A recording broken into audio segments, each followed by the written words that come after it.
Shalom,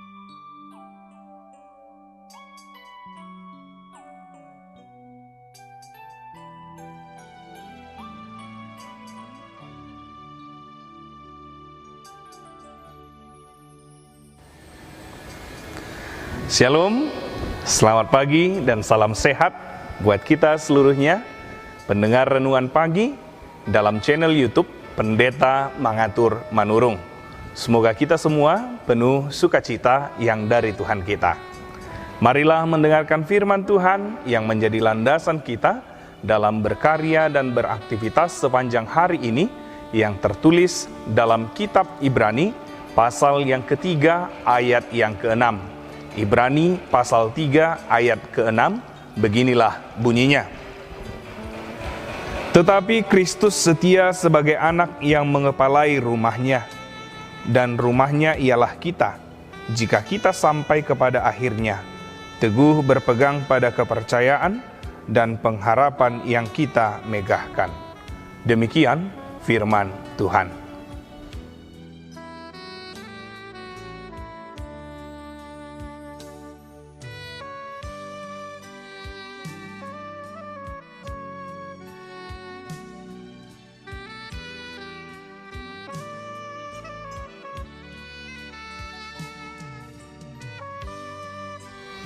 Bapak, Ibu, saudara-saudari yang terkasih, hal besar banyak dikejar oleh orang masa kini.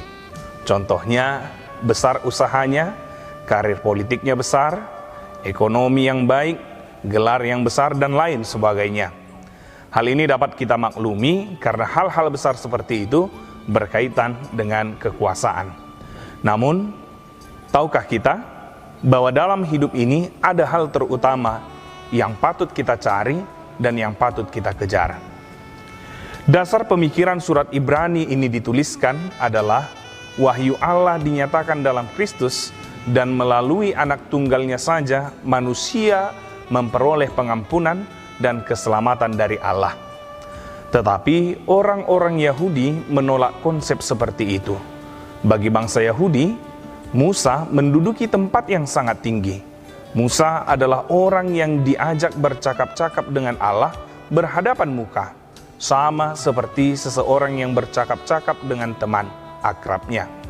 Musa adalah penerima langsung 10 perintah.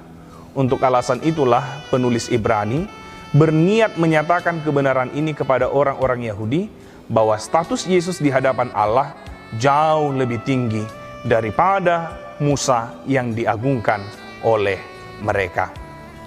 Penulis surat Ibrani mengajak para pembacanya fokus pada pribadi Yesus.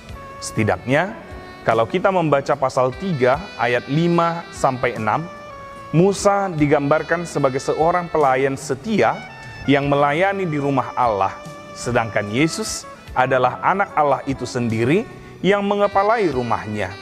Jadi, yang terutama bukanlah pelayannya, melainkan pemiliknya. Pelayan hanyalah melakukan kehendak dari sang pemilik, sedangkan pemilik memiliki kuasa atas rumah tersebut dan bertanggung jawab penuh untuk rumah tersebut. Dengan demikian, sang pemilik yang mengepalai rumah itu yang akan menentukan apa yang dilakukannya untuk rumah tersebut, sedangkan pelayan menunggu apa yang disuruh oleh pemilik rumah untuk melakukan sesuatu pada rumah tersebut. Dan dalam renungan kita saat ini, selain menggambarkan tentang Yesus sebagai anak yang bertanggung jawab yang mengepalai rumahnya, di sini juga digambarkan bahwa kita yang setia yang teguh dalam iman kepadanya dikatakan sebagai rumah Allah. Sebagai pemilik rumah, pastilah kita akan menjaga dan merawat rumah tersebut. Kepemilikan akan rumah membuat kita selalu memperhatikan keberadaan rumah tersebut. Apa yang perlu? Apa yang harus diperbaiki? Apa yang harus dijaga? Demikianlah Allah sebagai pemilik rumah memperhatikan keberadaan rumahnya, yaitu diri kita. Namun kita harus ingat, dikatakan rumahnya ketika Ia berkuasa penuh atas hidup kita. Ketika kita yang dikatakan rumahnya teguh berpegang dalam iman yang kepadanya dan berpegang pada pengharapan yang berharap kepadanya. Artinya, kita yang setia kepada Tuhan, setia kepada iman, setia berharap kepadanya, itulah yang dikatakan rumah Tuhan yang mendapat perhatian penuh dan mendapat pertanggungjawaban dari Tuhan. Dan terkait tentang kesetiaan, ada sebuah cerita dari negeri Tiongkok. Ada yang bernama Li Sun, yakni seorang yang bijaksana dan sangat dihormati. Bahkan dia dihormati oleh sang kaisar sendiri. Di masa tuanya, ia berpikir sudah saatnya ia mempersiapkan murid untuk menggantikannya untuk memimpin perguruan yang ia pimpin selama ini. Ia mempunyai 3 orang murid yang amat disayanginya. Ketiga murid itu sama-sama dikasihinya dan memiliki kompetensi untuk memimpin perguruan tersebut, sehingga sangat berat jika harus menunjuk salah satu dari mereka yang menjadi pemimpin di perguruan itu. Suatu kali, Li Sun menyuruh ketiga muridnya itu pergi ke negeri seberang dan jauh untuk sebuah tujuan. Ia berpesan setiap kali singgah di sebuah kota, mereka harus tinggal beberapa bulan lamanya di sana. Mereka harus hidup, berlebur, dan berbaur dengan penduduk setempat. Namun setelah berlebur dan berbaur, mereka harus melanjutkan perjalanan mereka. Perjalanan itu pun dimulai. Ketiga murid itu tiba di sebelah kota atau di sebuah kota kecil yang hampir semua penduduknya berprofesi sebagai pedagang. Sesuai pesan Li Sun, gurunya, mereka tinggal beberapa bulan di sana, berlebur dan berbaur dengan penduduk setempat. Akhirnya, mereka pun turut berdagang di sana. Murid pertama rupanya mempunyai bakat berdagang yang besar. Dalam beberapa bulan, ia sudah menjadi pedagang yang berhasil. Ia pun memutuskan untuk menetapkan diri untuk tinggal di kota itu, melupakan tujuannya yang tadi yang pertama dan membiarkan kedua murid itu melanjutkan perjalanan.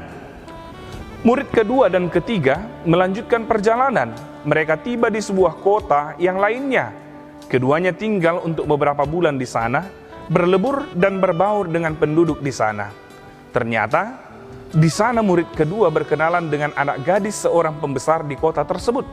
Mereka saling jatuh cinta dan kemudian menikah dalam upacara kebesaran. Akhirnya, seperti murid yang pertama tadi, ia pun memutuskan untuk tinggal bersama dengan istrinya tersebut, memutuskan untuk tidak melanjutkan perjalanan yang merupakan tujuan pertama dari mereka. Tinggallah murid yang ketiga yang melanjutkan perjalanan itu. Ia pun tiba di sebuah kota yang sedang mengalami teror dari segerombolan perampok kejam. Para penduduk ketakutan dan tidak ada yang berani melawan. Melihat hal itu, murid ketiga tergerak hatinya untuk membantu. Singkat cerita, berkat kepiawaiannya, ia berhasil mengusir gerombolan perampok tersebut. Para penduduk sangat berterima kasih dan mereka meminta kepada ia agar ia tetap tinggal di kota tersebut dan menjadi pemimpin di kota itu.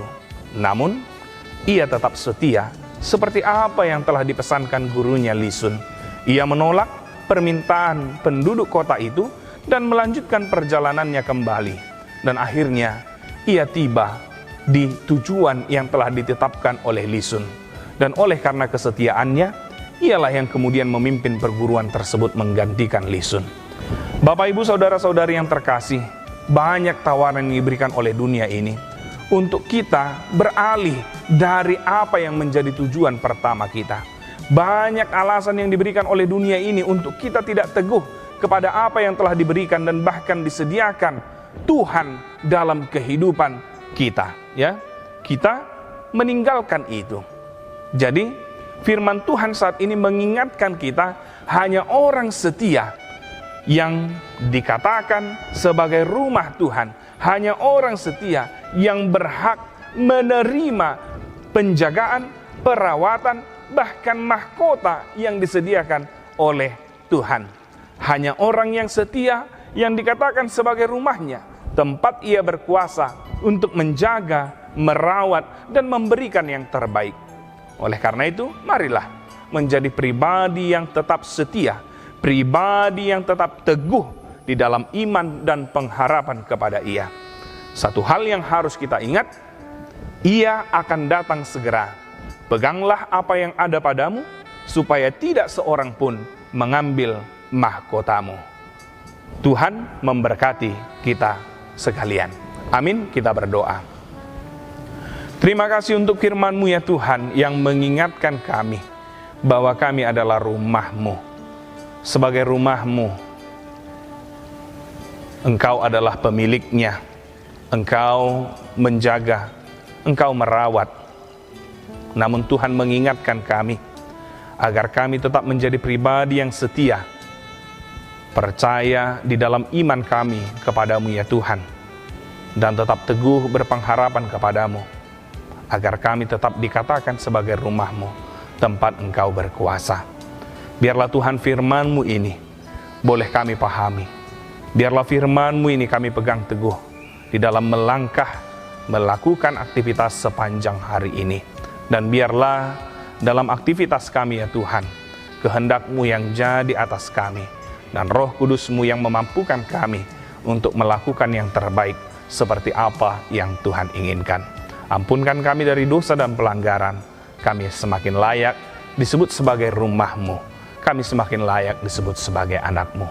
Dalam Kristus Yesus kami berdoa dan bersyukur. Amin.